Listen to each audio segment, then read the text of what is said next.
we're trying to get one content per day at the moment. Yep. So the goal is to provide the much value we can for free, so people will actually get results and have the proof that what they're doing, what we're offering for free, it's working. Mm. And then obviously it's depending on what's going on as well with the value we can provide. How long, like per video, roughly? Everyone's a bit different because some videos are just text and some of your videos are like cooking and things. But roughly, like how much time a week at the moment is going into just the socials, just the videos? Well, I try and record on the weekend because I'm working full time still. So, Yep. um, Killian will write the content or he'll write the ideas and then I'll build it out during the week. Yeah. And then on the weekend, spend 1, 2 hours maybe recording, depending on how fast I get through it. And then Killian just edits it throughout the week. How long does it take you? So it started to be very long at the start because I had to learn everything from Yeah. scratch. Yeah. And then now I can maybe do a video between 30 minutes and 1 hour. Okay. And Yeah. then the cooking, the first one was like I was taking 10 minutes recipes online, but with the filming, trying to find the angle, trying to put everything like in recording, it was taking me like 2 hours for one Yeah. video. And then I was like, okay, I'm done, really. I'm not gonna keep doing this. This is not working at all. Yeah. So now I'm trying to only do like a video that I found the food real good, healthy. Yeah. Either it's good for me, I want to taste it, or either it's going to be a very good option for everyone that we can help with. And then I'll just try to make a healthier choice with the information that Rihanna will give me. Yeah. Pretty much more veggies and less fat in it. Because I mean, I know from, I mean, I dislike shopping. It's one of my pet peeves in terms of if all the things of all like the tasks in my life that I dislike the most, that's just like errands that you run around. Going shopping is probably the number one that I don't like because I'm very last minute. Like I don't have the list of everything that I need, so it's always I'm walking in there going, all right, I think I need to get this. And so the whole expedition, I know I can make it much more efficient for myself, but I dislike it immensely. So I was imagining, all right, if I'm going to make a cooking video, you've got the shopping time. So you've got to like get down, you've got to get all the food, make sure you've got all the right food and all the right ingredients. Then you've got to make sure you've got all the prep and it looks nice. You got to do all the recording and like you got to talk about it, maybe, maybe not. I don't know. Maybe the lighting looks good, maybe it looks shit, maybe you missed a cut and you're like, God damn it, I missed this bit of ingredient. And I was like, this is good. This would take me just to do a bowl of porridge might take me a couple hours. Yeah. So I wouldn't be surprised that you guys, it was a bit of a journey going on. So now you just purely, if it's convenient or if you would already be cooking that meal or something, then you might Yeah, do it. exactly. Yeah. So now it's like I've seen something I like and I want to try, or either I want to improve. Then I would just go up to Rihanna and be like, okay, look at this one. How can we make it better and healthier? Mm. For my goals at the moment is to gain muscles or cut fat in a few weeks. And then she will just help me to make this recipe better for our goals. And then I will just go in and do it as I will do for myself, like normal. Yeah. And how did you guys meet again? Oh, we met online. Yay! Dating apps? Yeah, dating Yeah. app. So Yeah, cool. yeah, worked out fairly well. Yeah, sorry, it was not in Paris. And she found this French guy and be like, oh, wow, look at him. Under the Eiffel Tower. Both of you having a coffee, asking one another for a lighter for a cigarette. Yeah. Yeah, Yeah. turns out 3 years later we're here. Is that Hinge as well? Did you guys use or? Yeah, Yeah, we did. Yeah, it's how I met my partner as well. yeah, it's a Turns very out, good app actually. Seems to be the way to go. turns out it works for people. Also, though, like for a long time, I don't know how long you guys run the apps for, but there's always the up and down of these suck, massively suck. But then you only need one good person. Exactly. That's it. You Yeah. just need the one. And then like how did you guys get to the point where you sort of figured, all right, well, our interests align enough to, put something together? Was that sort of just it came up sporadically? It's something you guys always talked about doing. How did that sort of evolve? Um, a little bit of both. When I met Killian, he'd been trying for a few years to start his own business. He'd had different ideas, gone through different paths, and um, yeah, you were just trying to figure out how to make it work, weren't you?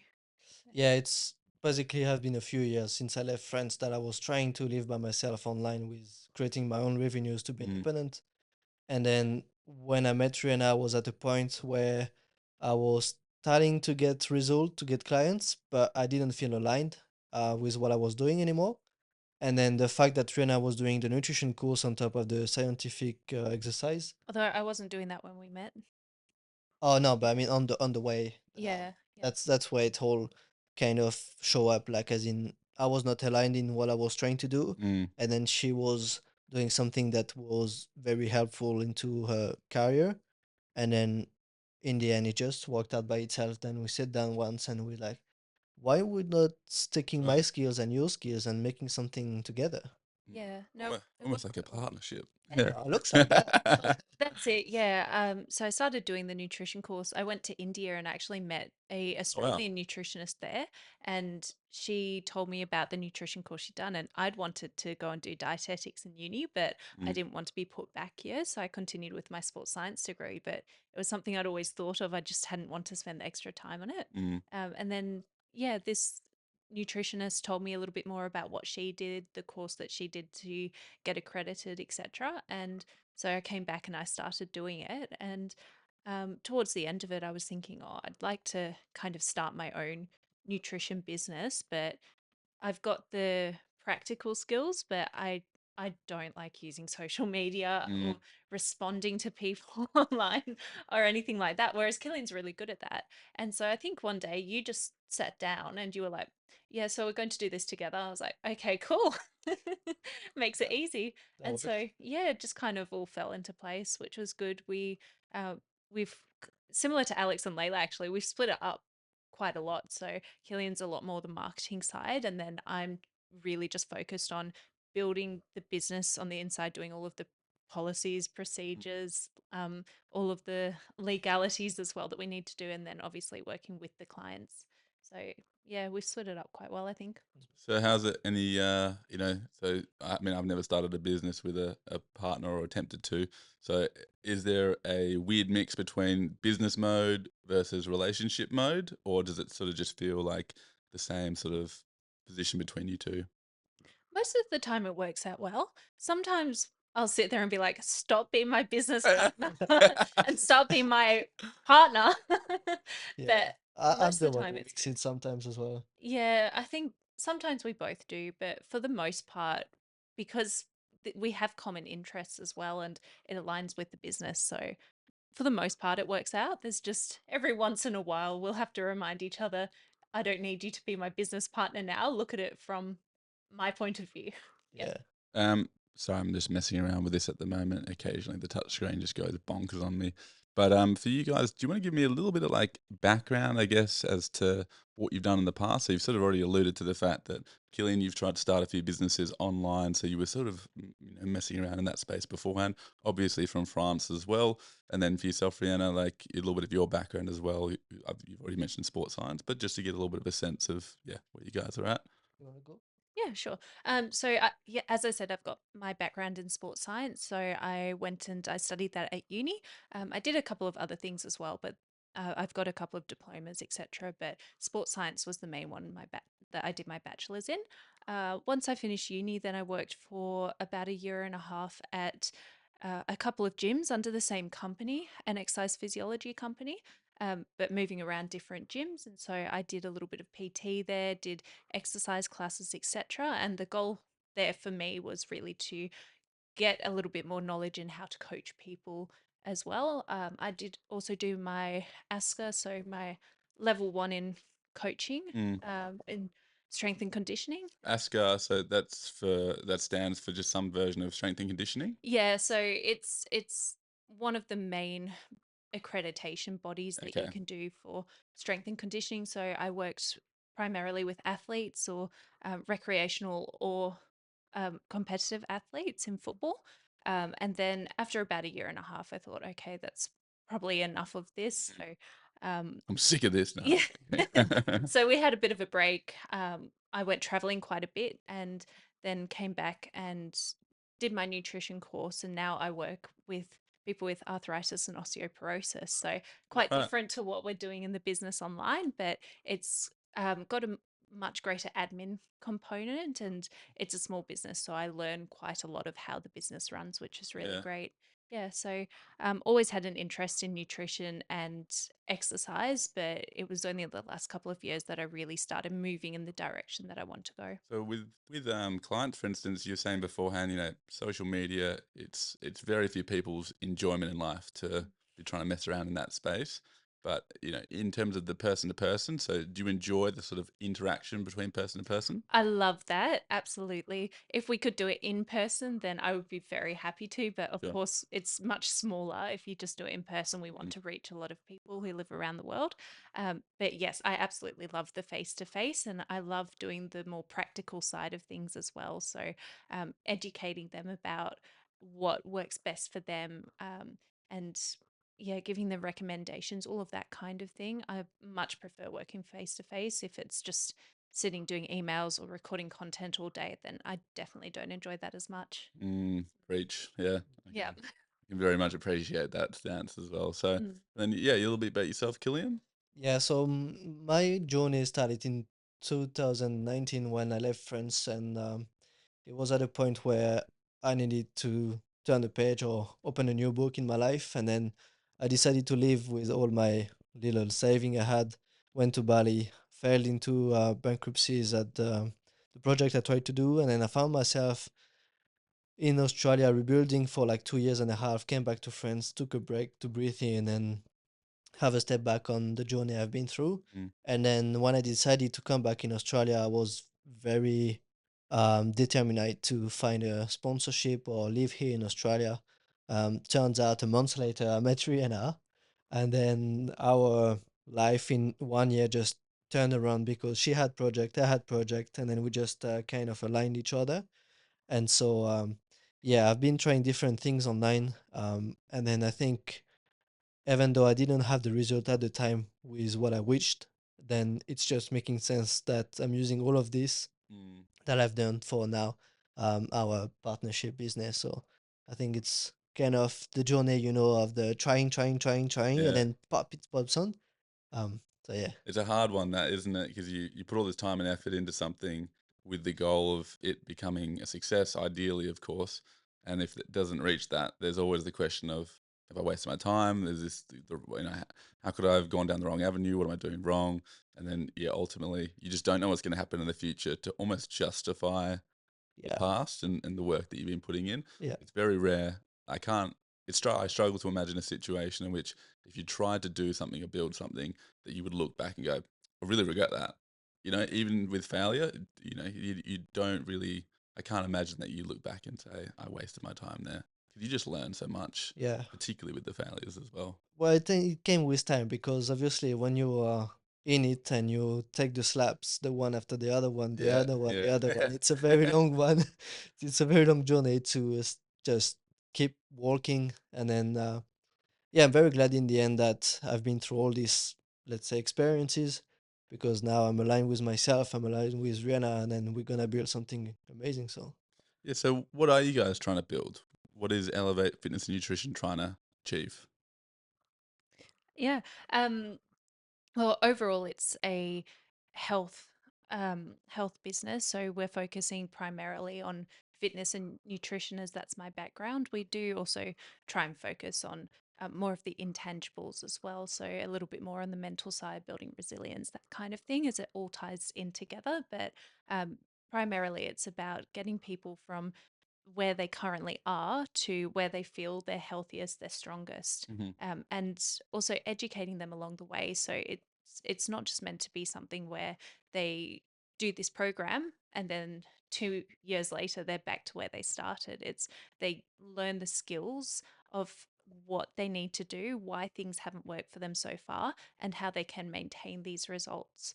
So it looks a little bit different for everybody. Everybody works in different ways. They have different bodies, different goals, but it's about giving them the keys to really live healthily for the rest of their lives.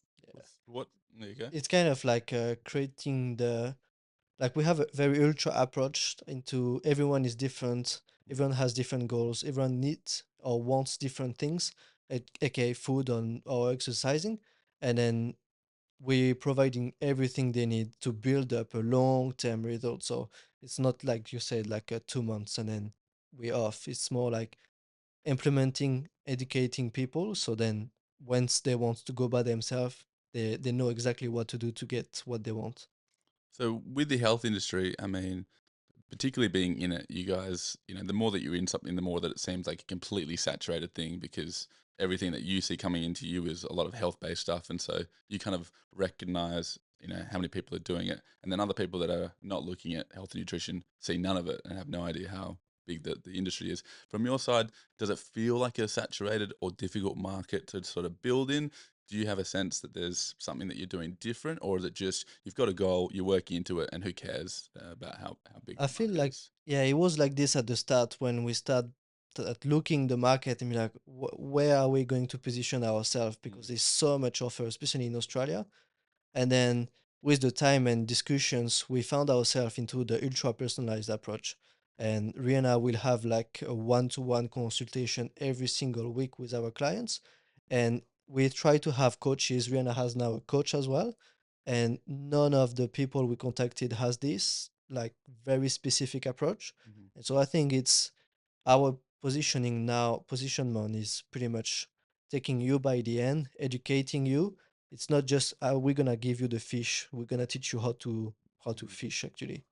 So I'm someone, let's just say, that is looking to improve health and fitness.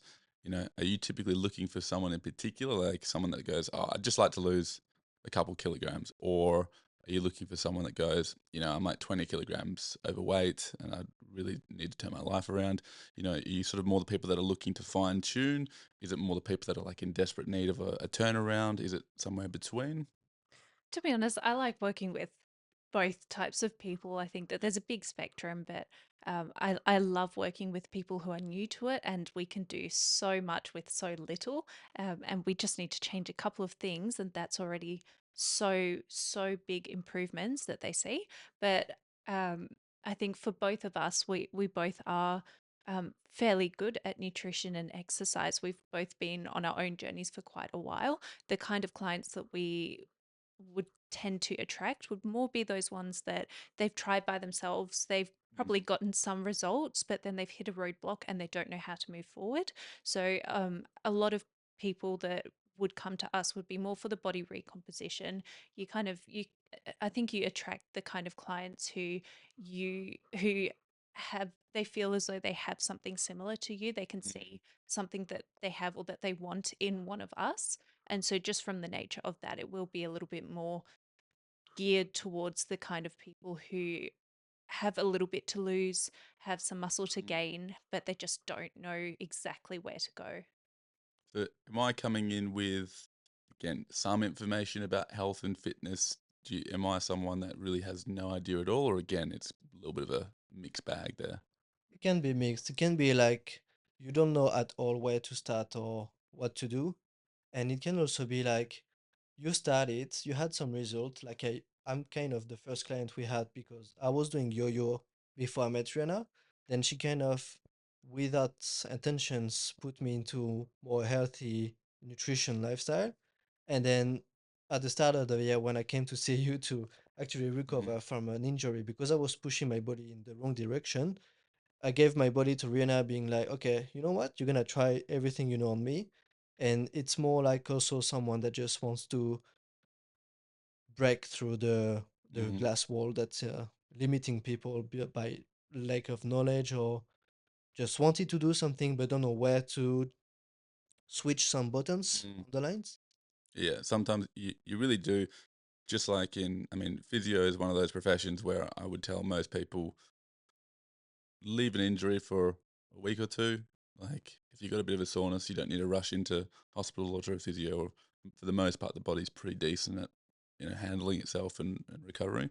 But at some point, if you're recognizing that something isn't changing, then it makes sense that you reach out to someone. And I'm guessing that's pretty true for Yeah. health in general. If you sort of realize I'm not really getting to where I want to anymore, then like the reaching out makes total sense because everyone needs a little bit of help. You don't. No one has all the time in the day to be really good at their job and relationships, and then every domain, whether it be finance and health and wealth and whatever else, you need help at some points in time. Yeah, plus all the energy, the time to allocate to Yeah. find what you need when you have someone that's have been through it, know what you need. you're just winning so much time and energy by asking the right person. So, I'm interested in your guys' program. What happens next? How does this journey begin for someone like me? Let's just say I'm looking to lose a few kegs and just get my like health really tuned in. Well, I'll be the one the first in touch with you to make sure we understand what's your needs, what's your current situations, Mhm. where do you want to go, and what's in between. What is the gap that's missing for you to actually achieve it by yourself? And so I'm gonna ask you a lot of questions to know exactly what do you need and what's blocking you. And from that, I will make the judgment call of like, yes, we can help you, or actually we don't. That's not something we do. And then we're gonna refer you to someone that does what you need. If you're actually someone that's we can help, then in that case, I'm gonna hand you to Rihanna, and then she'll be the one, the nutritionist, the scientific that will be doing the work for you and with you. And so that will be where you get in touch and Mm. you do your initial consultation. Yeah, that's right. So, with Killian, then he'll go through all of those things like why do you want to coach with us, etc. And they do also need to do a pre-screening form to make Mm. sure that they fit within our scope of practice. That's important as well. As he said, if they don't, then that's where we refer on, so that everybody does get the best care that they can. If they do fit the criteria and they think they're a good match to work with us, vice versa, we think that they're a good match, and we're a good match to work with them, that's when they come on to me. We go through an initial consultation where we really take a deep dive into everything that's going on in their life. So, their lifestyle, their nutrition, their exercise, also things like sleep, digestion, energy levels, mood, everything like that, because everything ties in together. After the initial consultation, then we do also look at where they currently are. So, we do measurements, weight, height, and also go through sleep, mood, Mm. etc. And then we start to focus on moving them through the program. We try and go through something like a preparation phase. So rather than a new client coming in and then we completely overhaul everything that they've done, then I start them off with where they're at and we start making changes. So they see, okay, there's some things that they're doing really well, and then there's other things that we can change, and that gives them big results for the smallest cost. And Mm. that's what I'm doing with our example client at the moment. So she's staying at pretty similar what she's doing, but we're making changes, which just even in a week, she's seen massive drops in the amount of hunger she had, even though she's eating 1,000 calories less. She's seen her mood improve, her energy improve. And then as we go through the coaching, then we focus a bit more on their goals. So a lot of people will come to us wanting to lose a bit of weight. And Mhm. so that's when we start. Once they're prepared, they've got a really solid baseline. Their biofeedback is looking really good. That's when we start to really focus on getting them closer to their goals. Okay. So you're not just focused on purely like weight loss. Mm. There's a bunch of other things that you're sort of interested in. So when you think about getting healthier, like to everyone's mind, health is, I guess, there's a lot of sort of similarities in what people think is healthy. But do you guys have a general philosophy or sense of like what it is to be healthy?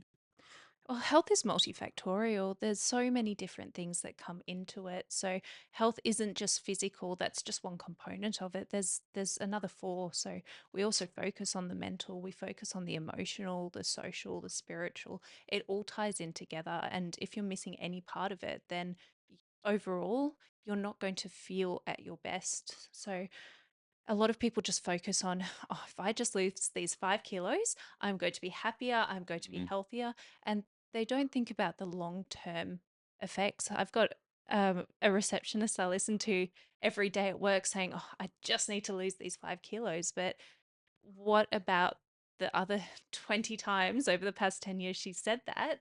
She's lost it and then she's regained Mm. it. So health isn't just focusing on losing weight, it's a lot broader than that.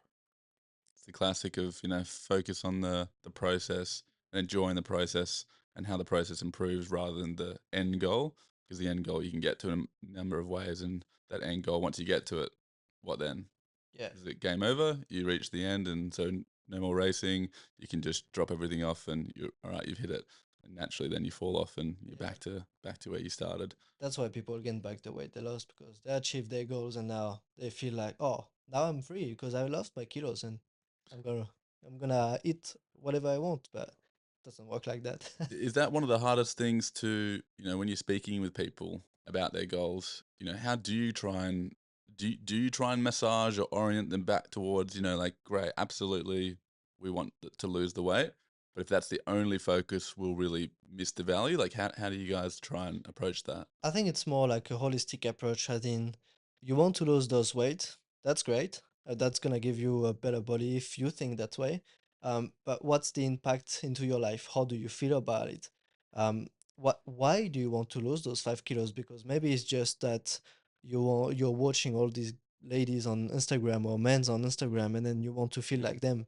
But are you ready for the process? And do you truly think that um, only looking the end result will help you, or do you think that if you change a little bit every day and you'll get to these 5 kilos as a side effect and not like I only want to Mm, lose 5 kilos? What's matter the most for you at the end of the day? It's more like how do you feel? What do you want to feel more than what do you want as an end result? yeah. Otherwise, just get someone in a sauna for a few hours, come out, Yeah. bang, you've lost a few kilograms, That's job it. done. Yeah, well, my brother told me that like he wanted to lose some kilos. He said, "Oh, I'm gonna do some fasting, and then I will only eat once a day, and then drink a bunch of water." That doesn't work like that. You lost weight, yes, but you're wasting time and energy as well because you can't focus with the right amount of food. You can't go and do some proper training as well because you don't have enough fuel in there. So Plus, as soon as you bring back in the food, you'll return back to yeah, the normal body weight or the previous body weight anyway. It's, That's it. Yeah. And just going back to what you asked before as well, we do really take a deep dive into it during the course of the program. We've got 12 weeks worth of modules. So we go into finding your why. It's not just about you want to lose weight, it's why do you want to lose weight or why do you want to gain muscle mass? What impact is that going to have on your life? So we really focus on people's goals and not just the surface level, but we go a lot deeper than that because anyone can want to lose 5 kilos because they think that they'll be happy with the way they look. But if it's only as deep as that, then it's going to be so much harder to maintain in the long term. So we focus on why you want to do this. What purpose does it serve for you?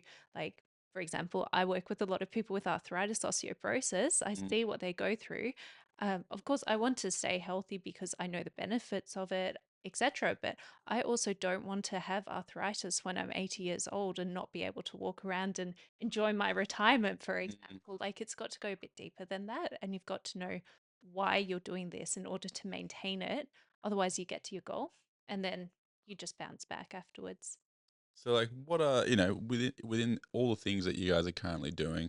So I'm guessing it's a mixture of the exercise, nutrition, all the other habits that you're sort of looking at. What are some of the top things that you're always focused on with a client or a new client or whatever, what have you, and why are those things so important? Well, absolutely, number one is going to be their biofeedback. So if a client comes to me and they say they want to lose 20 kilos, but their stress is super high, they are not sleeping more than 4 or 5 hours a night, it's interrupted, their energy throughout the day is so low, they can't get through the day really without feeling overwhelmed or anything like that. I'm not going to start them on a diet. I'm going to focus on getting that biofeedback in a really good place. And what do you mean by biofeedback exactly? Biofeedback is like your energy levels, your mood, your sleep, your hunger levels, those kind of things that really focus or really come into health as a whole, but often they get overlooked. How do you measure it? So a couple of ways. We've got check-ins. So every Okay. day we'll go through how hungry were you today, how many hours of Scale from like sleep. 0 to 10 sort Yeah. of thing or whatever. Gotcha. Exactly. Yeah. How much sleep did you get? What's your weight? How stressed did you feel? So we'll ask them these questions. And if that's constantly coming back where they're very stressed, they're not sleeping much, then they're not in a good position to start going on a diet and adding another stress factor into their lives. We need to get their body back to a place where it feels okay. They can manage everything that they've currently got going on. Their body's fine with that as well. Hormones are in balance, all of that kind of thing. And then we can start to focus on their longer term goals. But absolutely, if they're stressed, if they're not sleeping well, that comes first. The biofeedback. So you've already mentioned a few pillars in there: sleep and hunger, and a few things largely related to, I guess, is your housing under sort of stress and the global, like aspect of how stress affects the body and like where you want to get into a good position for. So, what are some of the things people can do to improve, basics for their biofeedback, as you put it? Mm. Um, Absolute basic would be if they are constantly under eating, then we actually want to bring them up to eating at their maintenance level. So the point where they shouldn't really be gaining or losing any body fat or much weight at all. So if you're constantly in a diet, that's going to often bring about this poor biofeedback. You don't feel good in a diet. I don't know if you've ever tried to go on a diet, but Many times. yeah, and you don't feel the best, right, during it. Like Yeah. generally, energy's lower.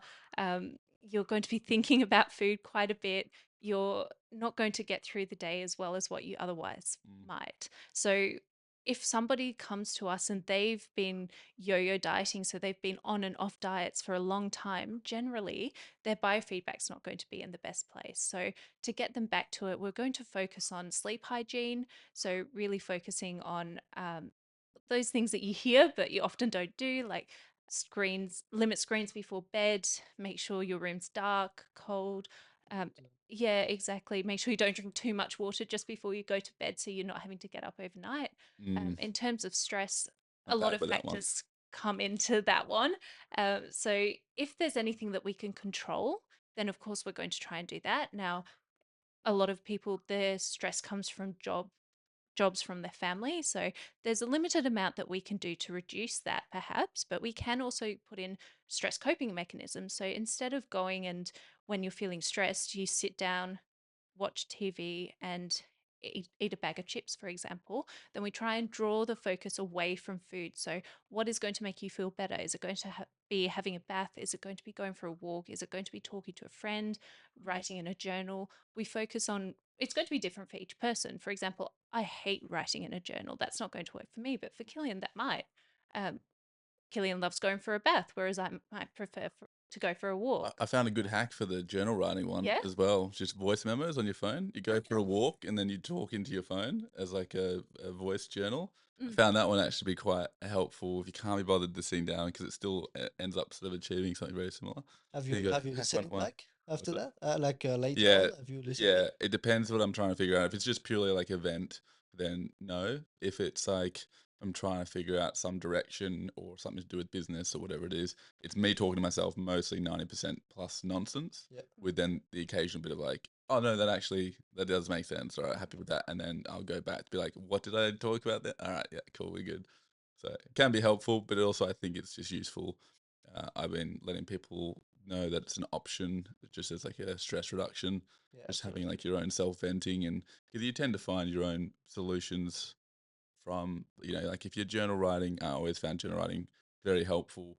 Some people find music helpful or cooking helpful, whatever, but for me, like writing down allowed me to organize my like thoughts and emotions, and it didn't have to be perfect. It didn't have to be written well. In fact, it was always better if it was more chaotic. And then eventually, after a lot of chaos of writing down, your brain Clear. starts to figure things out and it does smooth out. And you're like, oh, I do feel better. I do feel lighter. That's nice. But the voice memo is a bit of an extra, like, even easier. Yeah. Yeah, that's a great way to do it because writing takes so long. Whereas if you're just speaking, it's just thoughts are coming out as you Yep. think them. Yeah, Yeah. it's Everyone great. is different as well. It's very interesting. Like everyone has her own way as well. Like I tried with AI, for example, to have a feedback because I tried to do only voice, Mm, but then talking kind of into nothing was not giving me the right feedbacks when I've tried mm. with an AI that asked questions. Then it was making me brainstorming with my own self Yeah, yeah, and yeah. the computer, which is a bit weird at the start, but it's something that worked. Like Yeah. everyone is different. Everyone, that's our point of view as well. Is what works for you, and you need to try different things until something works, and then now you have the feedback that your body works with that. Let's keep it. I'm gonna have to try that one. I'll label it as Socrates AI, just something to just feedback questions to you, like, oh shit, that's a good one. I got to think about that one. Yeah. Are you guys utilizing a bunch of that? AI is obviously everywhere, constantly, nonstop. I mean, I'm using it in a physio practice. I think anyone starting a business would be insane not to be utilizing the tools. But are you incorporating a lot of that? What's that look I like? do a lot. Rhianna don't. I'm very old school. I do Yeah. everything by hand. Yeah, Yeah. she'll do everything without it first, and then I'll come in and have you tried to ask ChatGPT for that? She's like, nah. But yeah, I actually tried many different things pretty much every day. I'm either asking questions or, like I said, like brainstorming. Like I'm thinking about this or this topic or whatever in my life. Just ask me questions, make me think about a different way I can approach this or that subject, or I feel this way, what can I do right now? And then, even though I already know it, just the feedbacks of having something straight away, it's like having a coach available 24/7 without saying it has the skills and the certificate, but having questions that came back to you will help me actually to rethink about something and be like, yeah, I knew it. That's what I needed to hear. Okay, move on. It's amazing, yeah, just having that little sounding board. And, it does do a pretty good job at not only getting you started, but at least giving you something that's much easier. It's much easier to sort of edit and like change things when you've got a little bit of a base. It does limit you a little bit. And I think there's going to be a loss there in terms of some version of creativity or understanding, because the faster you can move, the less you almost need to worry about the content itself. So there's always a bit of loss there. Yeah. I think it's, to me, it seems clear that there's enough gain there by like a good margin that I'm comfortable with the losses so far. I just wanted to jump back as well, because we mentioned a little bit about sleep and the things you look at. Hunger's an interesting one. So like tracking someone's hunger. So you see that generally as like a stress, or something. Like, how do you think about hunger and how hungry you are throughout the day? Hunger, it's there can be a lot of reasons for it. Stress can often be a big part of it. One thing that we really focus on is head hunger versus tummy hunger. So the idea behind that is if you are physically hungry, then you feel it more in your stomach. And that's one where if you're hungry, genuinely hungry, then you will want to eat, you might be getting grumpy, but then generally you're okay to wait another 10, 20, 30 minutes before you eat. And it doesn't matter what you eat, you just want to eat something. Mhm. If it's more of that head hunger, then you want to eat right now and you want to eat a particular food. For example, if it's head hunger, I might be wanting to eat chocolate, but I wouldn't want to go and eat an apple. It's only chocolate. I'm not actually hungry, it's just head hunger. So that's more of a craving. And if it's more of that head hunger, then because it's not genuine hunger, then it's something else is going on. So, are you stressed? That's often a reason for that head hunger. Or are you tired? And so you you're not able to resist temptation as easily. Is there something else going on? And if it's any of those things, then we need to dig into it a bit more, because that's going to affect people's ability to exercise. It's going to affect their mental state. It's going to affect their physical state as well with what they're eating and putting into their body. So, hunger's a big one because it is important.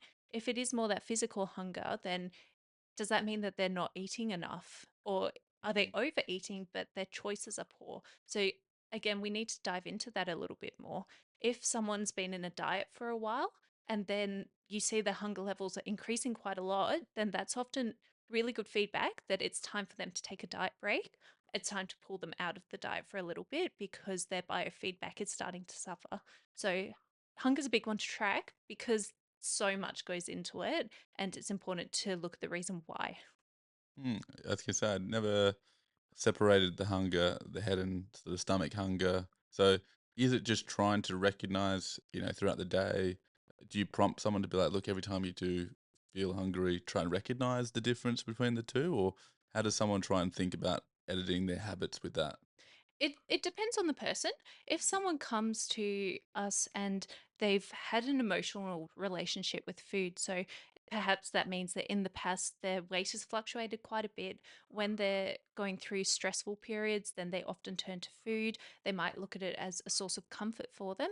Then we're definitely going to go into that. If someone has a fairly good relationship with food, for example, Killian. has a pretty good relationship with food. He absolutely loves it, but it's pretty In much, love with food. yeah.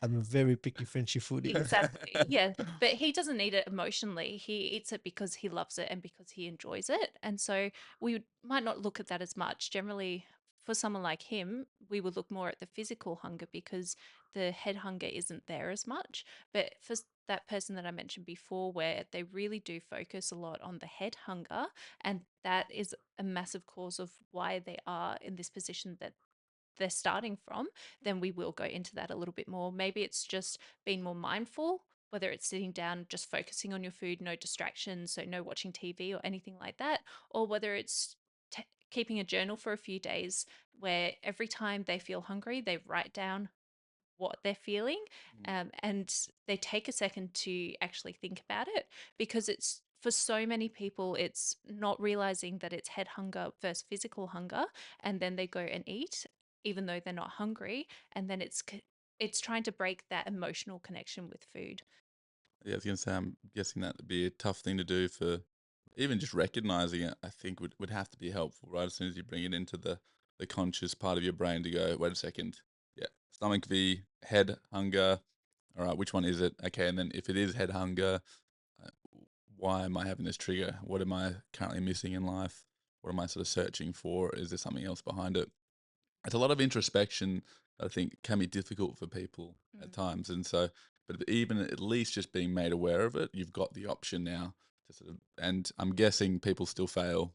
Mm. You know, it's not like just Well, because you we start to all humans recognize. at the end. Yeah. We all have like a certain amount of resistance, but we all crack at some point. And do you guys have a way to help people deal with inevitable failure? It's going to happen, and we during that coaching process then we do make sure that people understand that there are going to be times where they give in, and it's reframing that it's not a failure. The chocolate cake. Mm. Exactly, but one big thing that comes across a lot during our program is that it's you've got to live your life. It's not black or white. So we you can have that chocolate cake, but it's about having it in moderation, and it's about pausing for a second and thinking, what is most important to me now? Is it more important to have that chocolate cake because it's somebody's birthday, it's a really special occasion, and enjoying that? Or is it just sitting in the fridge and I just want it because it's there, but I don't there's no need to have it right now. So of course people can have the chocolate cake, the cookie, whatever, and there's going to be times where they should, because that's important, not so much from a physical perspective but more from the mental perspective or the social, those other parts that come into health. But sometimes people are just going to have a rough day, Yeah. they are going to turn to that, and it's about learning why they're doing that and trying to move on past that rather than dwelling on it. Do you guys Yeah. believe in cheat days? No. Well, She I don't, I don't. do. Yeah. But yeah, I actually experienced it this week because I pushed myself very hard at work and I was using a lot of energy. And then at the end of it, I kind of didn't track my food. And usually every day I'm going to Rhianna, I mean, like, oh, look, this is what I ate today. This is the goals I'm getting at. And then the last 2 3 days, I didn't do it. And like, I did say clearly, like, I'm getting too much of other stuff than food. I'm getting at the point where I need a break, and she's not gonna be like, "Oh no, you need to follow, you need to do it." Like it's just fine. Like 2 or 3 days, get back on track, follow the right process, keep the right things in mind, and then get back to it. And even myself, I did some choices like chocolate, but I was aware of why I wanted this. Like Mm. I knew it's because my head wanted it for so long, and I was like, okay, fine. I'm gonna get my pleasure, but then I'm getting back on track. And I think it's all about it. It's allowing ourselves to recognize the patterns and be like, okay, it's fine this time, but it has to be like for the right reasons. Mm. 'Cause sorry? Oh, yeah. And I was going to say, no, I don't believe in cheat days, because I think that's part of a flexible lifestyle, that it's not looking at it as, oh, this is a cheat day, so I'm completely off track. It's no, you're still on track. That's still part of it. You're allowed to have these foods, and you should, Mm. because that's part of this lifestyle being sustainable. But it's recognizing that these foods are soul foods, or they're for your head hunger. They're not for physical hunger, but they should still be part of it. So I don't look at it as cheat days because I don't think that you're on the diet or off the diet. I think that everything should be included. What was the last cheeky thing you guys had? You mentioned bit of chocolate, Pizza. pizza. We had Yeah. pizza last night. Yeah. Hey, all right. Yeah. Also mortals. Yeah, Killian, we've got a pizza place that we both love, but Killian in particular loves. And a while ago, I don't know how long ago, maybe 6 months or so, he was asking for it every few days, and so I brought in a rule that we can have it once a month, but Uh, he gets to decide Oh, when we have it. I'm on point every Yeah. start of the And month. so the start of every month, he comes up to me, he's like, "What's the date?" Say the day. Yeah. And so then I say, okay, fine, we can have it, but it's once a month. So again, that's something, it's not a cheap meal, it's part of our flexible lifestyle. Most of the time we eat fairly well balanced foods, a lot of vegetables, a lot of fruit, a lot of whole grains, quite a few processed foods. But then we also have pizza. So it's about that balance, and everything can be part of a balanced diet. So yeah, now that we're sort of, I guess, into the nutrition side a little bit more, again, we've talked a little bit about some basics for sleep, just getting the sleep hygiene right. Which for anyone that doesn't know the term there, it's just having similar bedtimes, no screens, as you said beforehand. Just getting into a routine before bed, whether that be a tiny little tea so you don't need to pee, or brushing the teeth, flossing, like whatever routine that sort of gets the brain prepared for that process is essentially this overall sleep hygiene. And then hunger, you're trying to, I guess, just figure out what kind of hunger is actually going on and what does that mean for your life, and where what might we need to adjust certain things. I'm guessing as well, if someone's hungry all the time, you're probably increasing their protein or something to that effect as well. So now we're like moving a little bit more into the nutrition side. What are some of the things that you tend to think about or are like most common for when you're just trying to get someone on track? Low hanging fruit, absolutely number one. That's what we're going to go with. So, if someone comes to me and they are eating fairly processed food, so for example, if they're having white bread, then we'll just swap that to multigrain bread. That's going to And just sorry, can I just what do you guys consider? What is like a processed food? A processed food is foods that have undergone quite a lot of processing. So, if we're taking the example of, if you look at corn, that is pretty much coming straight from the natural source, right? There's no processing there. So that's not a processed food. If we then go one step further, then you might think of a tortilla. That's had some processing, right? It doesn't look like corn anymore. Mhm. If we go one step further to an ultra processed food, that would be something like a corn chip. There's no way that looks like corn, and it's gone through so many stages of processing that it's not really looking like that original whole food at all. So it's a bit of a moving scale, but generally, the more processing something has gone, the more processed it would be.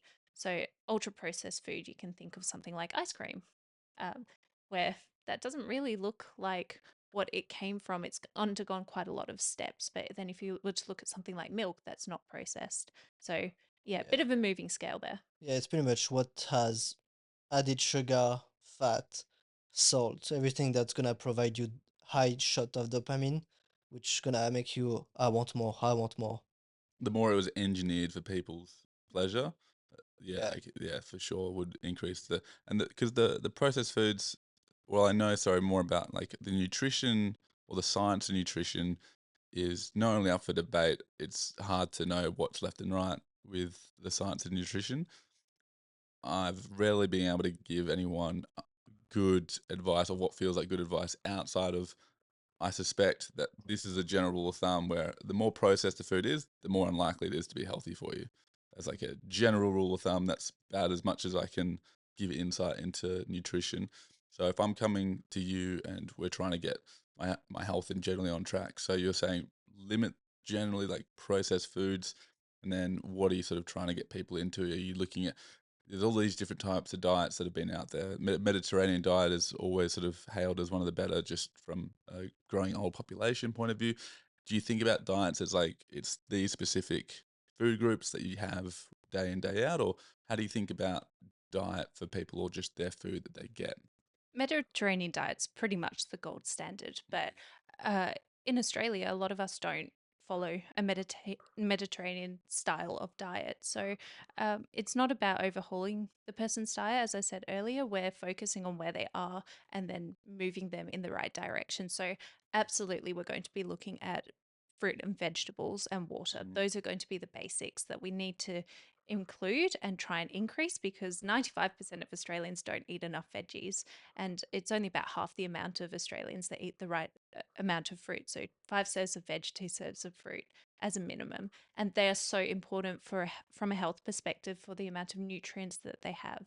We need to have them. So those are the things we're going to try and increase first. As to if there's a particular kind of diet, not necessarily. It's more trying to guide people to eating more of these whole foods, less of the processed foods. And it can look very different according to the person. Some person might want to have a little bit more fat in their diet. Other people might want to have a little bit more carbohydrates in their diet.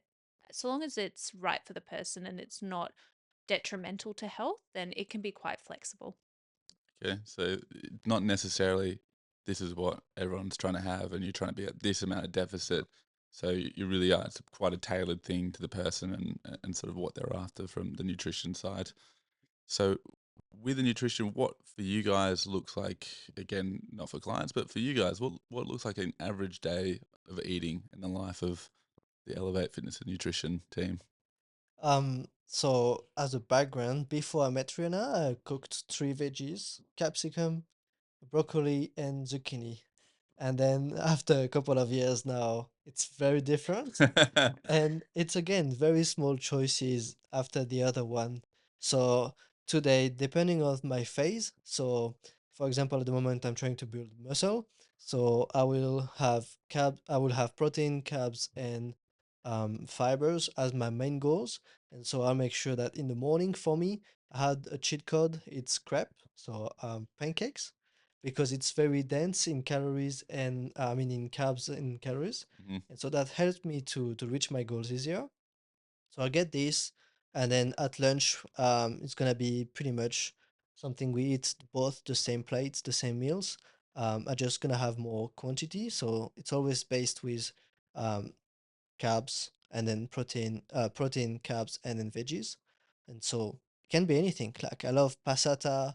Um, that's the main Yeah. the main meal I love. Passata. Yeah. And then we do homemade pizza. We Mhm. do carbonara. We do Oh, love a curries. carbonara. Like we have heaps of different recipes. We're Mhm. just making sure, or Rihanna especially helping me on that, is making sure we have the right nutrients for our goals. So for some of the nerds out there, I guess, do you know are you tracking like macros and micros closely? Like, is it everything's broken up into a ratio, or how does that actually look when you're getting a bit nerdy with it? At the moment, we both are. So I'm working with a coach at the moment. So I'm tracking, and Killian's working with me. So he is also tracking. We don't do this forever, it's a phase. And I think, especially for Killian, you can attest to this as well, that you've gotten a much greater understanding of what to have in the right proportions for you because you've tracked. As I said, we don't do it forever. So Mm. sometimes I won't, but I know how much veggies we should be putting in. I know approximately what everything is, what the right proportions are for me and for Killian, but that's because I've got a good understanding. So you can speak Yeah, as to the tracking. I've done a 4 weeks cut when I finished to recover with you, and then we decided to do a cut before I went on my building phase. And then that's where I, for the first time of my life, tracked my calories. Before that, I was always thinking it's kind of too much. Like people who track this, it's pretty much pros, experts, or Mm. people that's the main goals. But in the end, what I've learned is that you can't improve that you don't measure. And now, after a few weeks of measuring and calculating my macros and everything, I know exactly why before I didn't get the result I'm aiming for because I didn't track. So, how do you know what to improve when you don't Mhm. know what's missing in your life?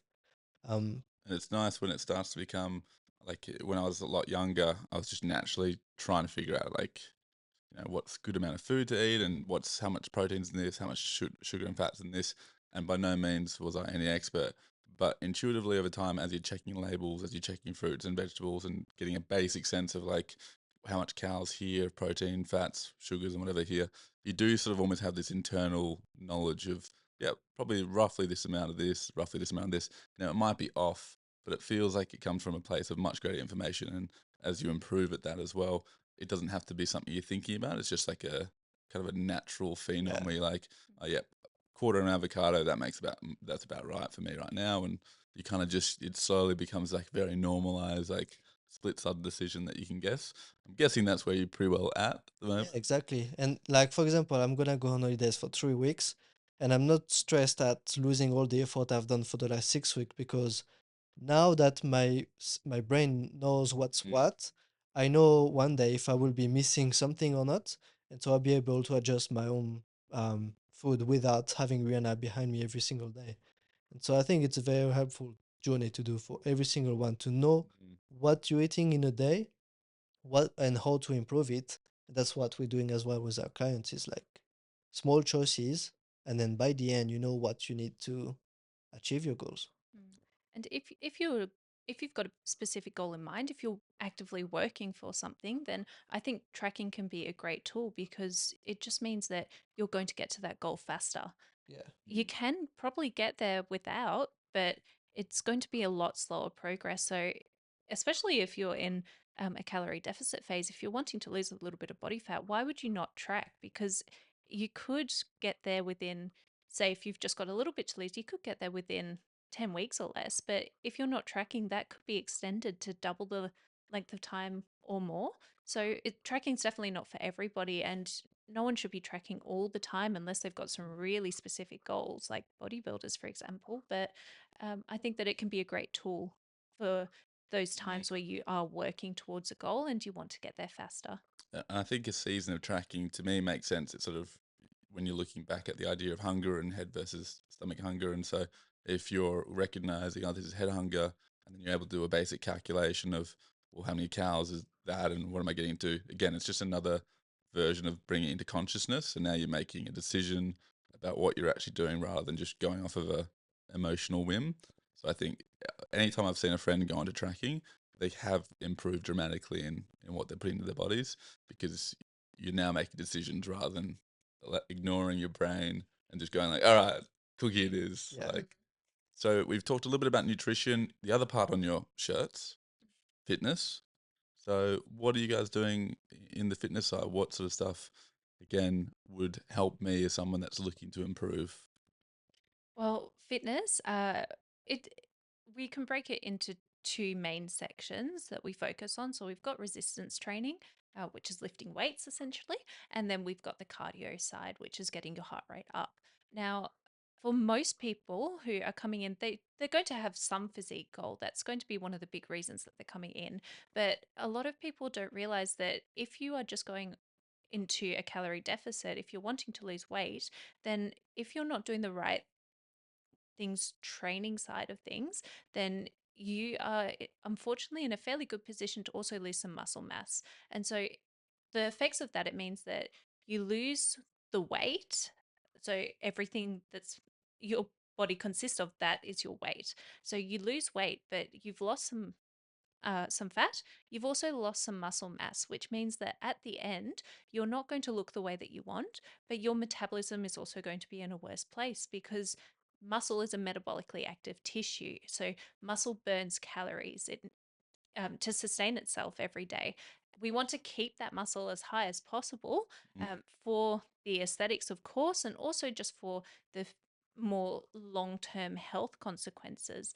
Like when you're older, you want to still be able to lift up things, you don't want to have osteoporosis, etc. So, having doing resistance training is really important to keep that muscle there, even when you're going through a cutting phase or where you're losing body fat. So we're not losing muscle mass as well. And then we've got the cardio side of things as well. So we know that cardio is so important in terms of our overall health. It helps. It helps in so many ways. And if we're neglecting the cardio, then that is also going to put us at a greater risk of developing lifestyle diseases down the track. So health is physical, not just physical, but it is physical. And fitness is a really big part of that. So we focus on that a lot. So with the fitness side, I'm coming in. Am I training now? Or yeah, am I training 5 days a week with your program? Again, does it vary? What sort of stuff would I be actually looking at doing? It varies according to the person. So I definitely want people to start doing resistance training. If I get someone coming in that tells me they absolutely hate the gym, they are not going to go and resistance train, then I'm not going to give them a resistance training program because they're not going to go and do it. So we'll work with them to find out what works and in a way that they're still going to get the results, they're still going to keep that muscle mass. As to what days or how many days, it really depends on the person. So, someone who comes in that has an hour a day to train and they already are going to the gym, they might do a 4 or 5 day program. Whereas someone who's starting from scratch or they're very busy, they often don't prioritize the time to train. 5 days is too much for them. They're not Mm. going to be able to get there. It's unrealistic. So they might just start off with 2 days, or we might even start off doing something like group fitness classes and work them up from there. So very dependent on the person. And for yourselves, what do you guys do to keep yourselves fit from a exercise or training point of view? For my fat loss journey, we did a program where I was doing 4 days per week plus two cardios, which cardios, most of the people and myself before was thinking running, cycling, or all these very energyvore activities, Mm. when mainly it can only be walking for a certain amount of time and make sure you're spending calories. And then as now I'm in the building phase, I'm doing session, 5 training per week, plus one or two cardios as well. So for your cardio, you're saying that you just sometimes just go for a walk? Yeah, exactly. Yeah. An hour? Half an hour? How long do you tend to just try and get a walk in for? So for my personal goals, if I do around 10 to 12,000 steps, that would be enough for me to spend enough calories, because walking is part of the NEAT, the non-exercise activity thermolo- Genesis. thermogenesis. I always get this one wrong. It's basically your body without doing a proper sport activity, spending calories. So walking, typing on your laptop or whatever, it's little things, but walking is the most efficient way to spend calories and not spending energy. And so depending on your lifestyle, but I prefer to have a treadmill at home and walk during a little walk session, or even in the morning or evening after Rihanna comes back home, we go for a walk. Help for the brain, help for the body, help Mm. for so much different things. So can be enough for most of us. And at the moment, there's always fun, interesting health fads out there. Do you guys have some health fads that you're really into, that you're a fan of, whether that be, the ice bath, the sauna, grounding, whatever it is, or and do you also have fads that you're really not a fan of, whether that be, I don't know, like a Zempic or something else? I've tried a little bit of all of this. Like I would love to go and trying things. Um, I think walking is the most efficient for me to clear my brain and give me results for my body. By ice bath is pretty good, but it's hard to maintain as well. So Yeah. It's also, it it's is miserable. acceptable. Yeah. So yeah, for me it's pretty much walking. Yeah, I think grounding's great.